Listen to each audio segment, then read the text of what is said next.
5 on your side at 10 starts now. The weather impact alert continues for heat and humidity. I'll let you know when we may hit 100 degrees for the first time this summer. It's just a perfect place for a festival. The annual Taste of St. Louis is back, but in a new location. We're live in Clayton for the kickoff to the weekend-long Foodie Festival. Plus, a report released today is shedding new light about last week's deadly helicopter crash. We're taking a closer look with aviation experts. And the latest on a high-stakes meeting between President Trump and Russia's President Vladimir Putin. What both sides are saying tonight about a possible path to peace in Ukraine.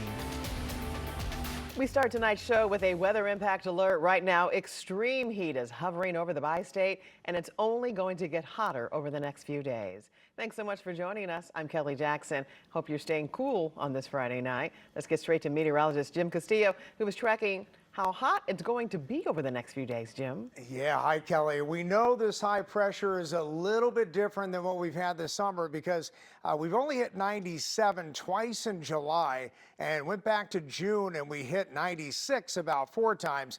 But today was the hottest day of the summer so far, 98. It was not a record, but still the hottest day so far. 105 was the record. We are expecting 99 with this area of high pressure for tomorrow. Wouldn't be surprised if we hit 100, and 100 is now the forecast for Sunday. And again, we have not been there yet this year. All right, so what we have is high pressure and, of course, this heat advisory that now covers most of the area, not just the metro this time. It includes most counties except for our far southern counties all the way through Monday at 8 p.m. It might actually be extended into Tuesday because Tuesday still looks very hot, but we are expecting a cold front. So after 5 days of this heat and humidity, we do get relief and a storm chance. More on that coming up. Hours ago, the National Transportation Safety Board released its preliminary report on the deadly helicopter crash near West Alton a week ago. New at 10, 5 on your side's Robert Townsend breaks down the report and has reaction. Kelly, again, it's important for us to stress that this is just a preliminary report by the NTSB. I talked to 2 aviation experts who are weighing in on what we can learn from the federal investigation at this point. Friday afternoon, the National Transportation Safety Board released this one-page preliminary report surrounding the deadly helicopter crash near West Alton last Thursday. 2 people died, Nick Fulton, the pilot, and Michael Curry, a lineman. There's a lot of different aspects to this. The report says at the time, the helicopter pilot and lineman were attempting to attach an aviation marker, commonly called an orange ball, to one of the power lines above the Mississippi River. In a helicopter, because you can go multiple directions, left, right, backwards, frontwards, up, down, it is a well choreographed dance for the pilot. Greg Fife is a former NTSB senior air safety investigator. He's also an aviation accident investigator in Denver with more than 40 years of experience. And when you're operating in close proximity to obstacles, especially in this case, power lines, that aircraft has to be extremely steady. The report reveals the helicopter tail struck the power lines near the river's south bank and caused the tail to dangle from the aircraft. If that tail rotor, like it happened in this accident, gets into the power line, unfortunately, because there isn't a lot of structure there to protect it, unfortunately, it basically self-destructs. Once that happens, the aircraft is out of control. The report further states a witness saw the helicopter's tail hit a power line. When the pilot pivoted, the cockpit hit the line. The chopper then fell onto the deck of a barge, caught fire, and killed Fulton and Curry. Sometimes the NTSB is trying to piece together a puzzle, but this eyewitness report is extremely helpful. David Shalinsky is a faculty member in aviation science at St. Louis University and a certified flight instructor. He says the NTSB report reveals investigators so far have collected GPS data from the aircraft. Scouring the Mississippi is pending. They are going to use sonar to scan the Mississippi River. It also says that they're going to examine the wreckage. They're going to check the flight controls and see if there was anything that was broken or failed or might have impeded the pilot. Again, the NTSB is still looking into this crash. Its full report could take at least 2 years to complete. All right, thank you, Robert. Well, it is that time of year again for the annual Taste of St. Louis Food Festival. Now, this year, you can expect all the great local eats, music, and fun, but it all comes under a different backdrop. The event is now in Clayton, and that's where Brent Solomon joins us live. He was there shortly after the gates opened, and Brent, day one of the event just wrapping up a few minutes ago. Yeah, you're right. All of the fun ended for the night at 10 o'clock, just a couple of minutes ago. But don't worry, you have all day tomorrow and Sunday to take in the sights and sounds of the Taste of St. Louis. The organizer telling me the city of Clayton welcomed this event with open arms. It's day one of Taste of St. Louis, and if things look different, they are. It's just a different atmosphere. Yeah, it's something different. And this year, the streets of Clayton are welcoming the annual food festival. It's moved from downtown St. Louis. We were there earlier this year when organizers made the pitch to Clayton leaders to bring it here. They agreed. It cost a lot more money to be downtown St. Louis. You know, there was no permit costs here. Where downtown St. Louis, I would immediately had $6,000 to $10,000 worth of permit costs. Clayton accepted us. Clayton was like, yes, we're looking for this. It brings vibrancy, it brings culture, it brings all these things to Clayton, and that's what they wanted. And it appears food fans are welcoming it. I done had stuffed turkey. Yeah, stuffed turkey. I done had tacos. I done had a couple of lemonade. We bought some macaroons at the Queen of Macaroons. I thought it cost to come in here, but it's absolutely free, so we're here. For local businesses, it means a lot. And this helps them get exposure, and then they get a fan base. They have a social media following. Our birria is really authentic. People love that with the consomme to dip it in. Our tortas have become a really big hit. Juan Taco, known for its food truck, one fan favorite of the Taste of St. Louis last year. They're back again. We're authentic. Everything is flavored, passionate with love. And there's a bunch of love to go around as foodies fill up on the best the city has to offer. Come on down, check it out.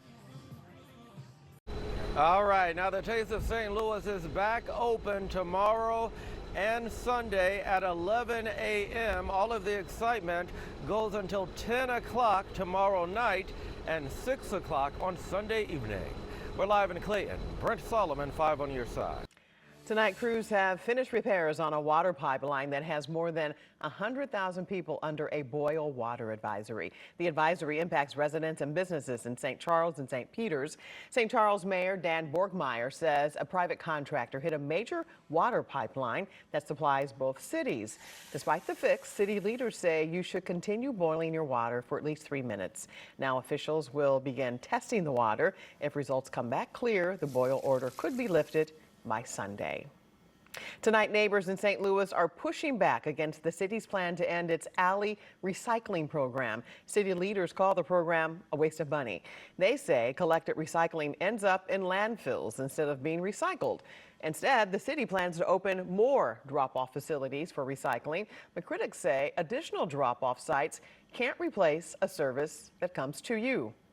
This system is far less accessible for the elderly, for those with disabilities, for those who lack transportation, and even just those who live in apartments and might not have storage space. Trash cans will begin replacing the alleyway recycling bins. The mayor says she hopes the change will lead to cleaner alleys.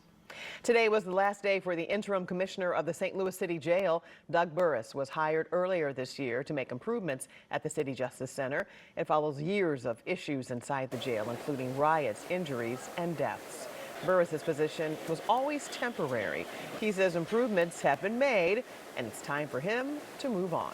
But when I came here, I think I underestimated the hill that needed to be climbed.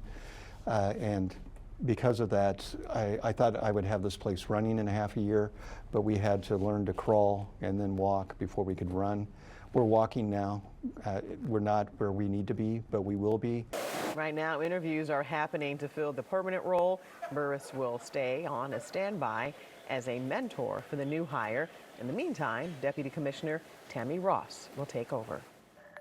New at 10, Missouri Senator Josh Hawley is launching an investigation into Meta following a report that the company allowed its AI chatbots to engage in romantic conversations with children.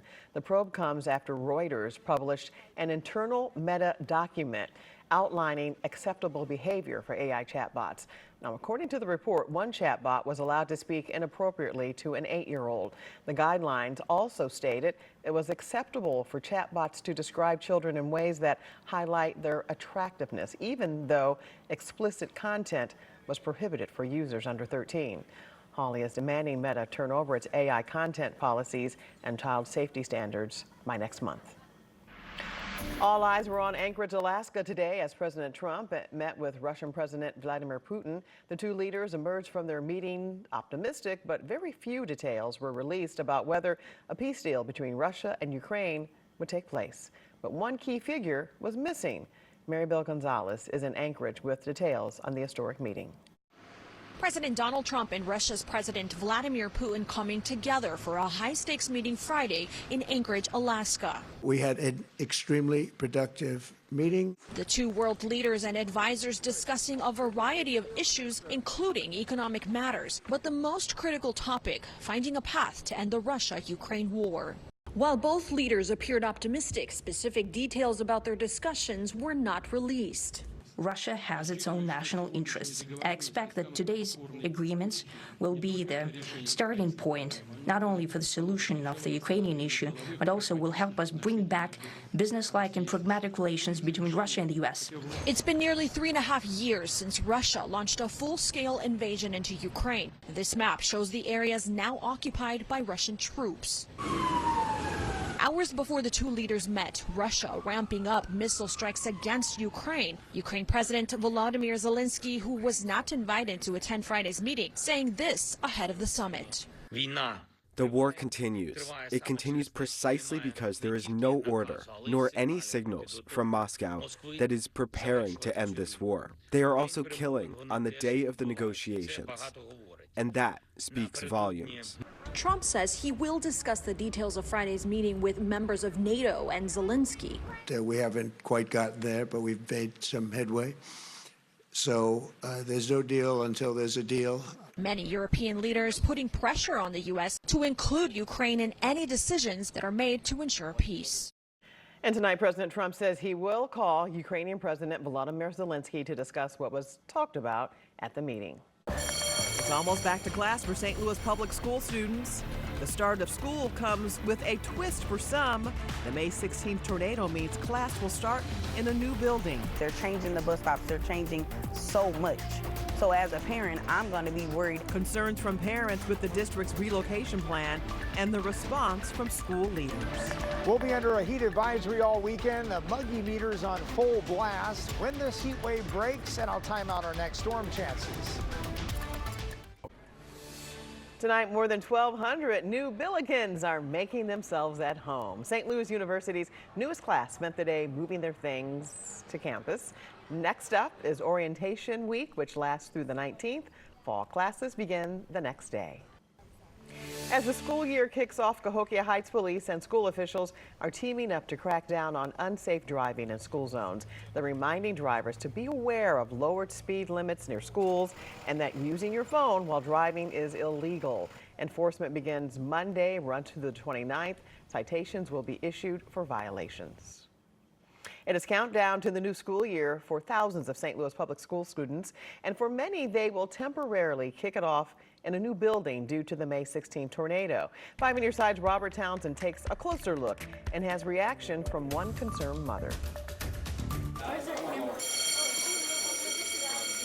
Bells will soon ring at more than 60 St. Louis public schools, kicking off the new school year. Several things that I don't like about it is Rowena Terry isn't happy about a big change that will impact her two children who attend Sumner High School in North City. Her daughter is a 10th grader at the school. Her son is a senior. This is my son's very last year, so I am trying to make this his best year yet. Her kids and their classmates at Sumner will start the school year at Stevens Middle School. The school board made the move after Sumner was damaged during May's EF3 tornado. neither Terry or her children like the temporary relocation plan. They've already stated the fact that they hate that and they really don't want to change schools. They're changing the bus stops, they're changing so much. So as a parent, I'm going to be worried. I would prefer if they go back to Sumner. Officials tell us a total of 12 SLPS schools were directly impacted by the May 16th tornado. 7 of those buildings, including Sumner High School, sustained substantial damage. The other schools are Ashland, Hickey, Washington Montessori, Yateman, Soldan, and Beaumont. School officials say we have determined that it is in the best interest of our students and families to house students from the most impacted schools at other SLPS locations at the start of the school year until we have a clear and firm plan for the restoration and reopening of their original buildings. The school district estimates nearly 3,000 students were impacted by the seriously damaged schools. They say repairing the damage at the 7 tornado-battered schools will cost nearly $14 million. We have a lot of questions about when the schools are going to be ready. Byron Clemens, spokesman for the St. Louis Teachers Union, says many of their members echo parents' concerns about the storm-hit school buildings. A timeline. Will these schools be ready at the semester, at the quarter? Will it take a year? Important questions, and SLPS spokesman says they can't answer right now. When they walk back into the schools as well, they'll find that even though they may be in a different location, everyone is prepared to receive them. Their teachers, their administrators, the same people that they have had in their lives so far will continue to be in place for them. Meanwhile, this mom remains hopeful for her Sumner senior. That we can go back to the school and go back to what we know so we can make those last memories and my son can go out with the bang. Robert Townsend, 5 on your side.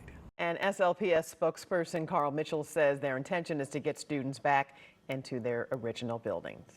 Let's check in once again with meteorologist Jim Castillo with the weather impact forecast, and it's just going to be hot all weekend. You said we are in a heat advisory through at least Monday?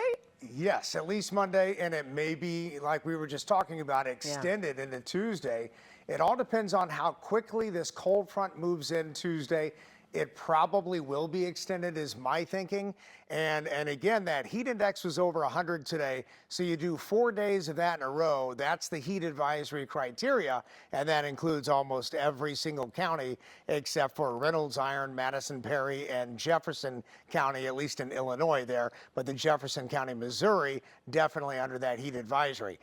So today through Tuesday, and again, that would be 5 straight days of 99 to 107 for the heat indices. And those overnight lows, you just need to definitely hydrate, take breaks. And if you don't have good AC, you can go to a friend's or family and try to get some help and relief, because it's going to be really, really hot. All right, right now, downtown St. Louis, you can imagine that temperature is still way up there. It's 89 degrees. Feels like 94 right now, and that dew point, there it is, 70. That high today, 98, the hottest of the summer so far. And right now, it feels like 91 in Chesterfield and about 88 Salem, Illinois. Sparta coming in at about 91 with the heat index currently. So satellite radar shot was something interesting. We had a big storm pop up around Granite City and also St. Louis, and then that faded away and some clouds moved through Belleville and all the way east. But then we have a big cluster of showers and storms that were severe, moved right across Iowa into Davenport, and then kind of petered out right around Peoria. So that should stay to the north. A few clouds are trying to make their way in here, but again, not really worried about any kind of storm activity until we get to Tuesday night and into early Wednesday. That's when the front comes through. So overnight lows are going to be really warm, and then those high temperatures for tomorrow, again, very close to probably 99 in St. Louis. And as we get into that heat index, well, it's probably over 100 by 11 a.m. in some cases, and stays there all the way through the early evening. So we're expecting dry weather, and that heat index on Saturday really high, Sunday really high, and also into Monday and likely Tuesday. So the 7-day forecast here, that dangerous heat through Tuesday, then that chance of showers and storms. Wouldn't be surprised if we get some stronger storms in here Tuesday night and into early Wednesday, and then finally we'll be in the 80s Wednesday, Thursday, and Friday, which will be nice. Yes, in the meantime, check on your elderly relatives and neighbors and keep your pets inside. Great advice. All right, thanks, Jim. Here's Annie.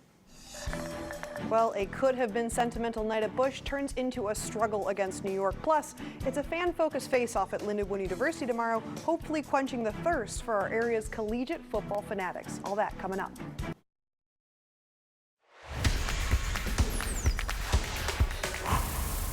Seven-time All-Star Paul Goldschmidt's homecoming was bittersweet for many reasons tonight. Due to a right knee injury, the former Cardinals first baseman didn't get to be on the field for the first time since he signed as a free agent with the Yankees. Plus, St. Louis could barely put up a fight against New York, scoring nothing through 5 innings on Friday night. The Yankees didn't have the same offensive difficulties, in large part thanks to the big man Aaron Judge. The 6'7" right fielder coming back from injury himself and has been struggling in the box. Not tonight, though. That's Judge's 89th RBI of the season. Then Cardinals' Andre Palante tries to collect himself in the first. The righty deals to Jazz Chisholm Jr. It's a shot to right field, 2-run homer. Yankees go up 3-0 in the first.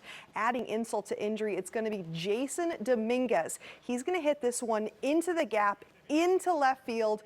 New York goes ahead 4-0 in the fifth. It's a valiant effort, but the Cardinals couldn't completely find or close the gap themselves. Yankees end up winning tonight 4-3.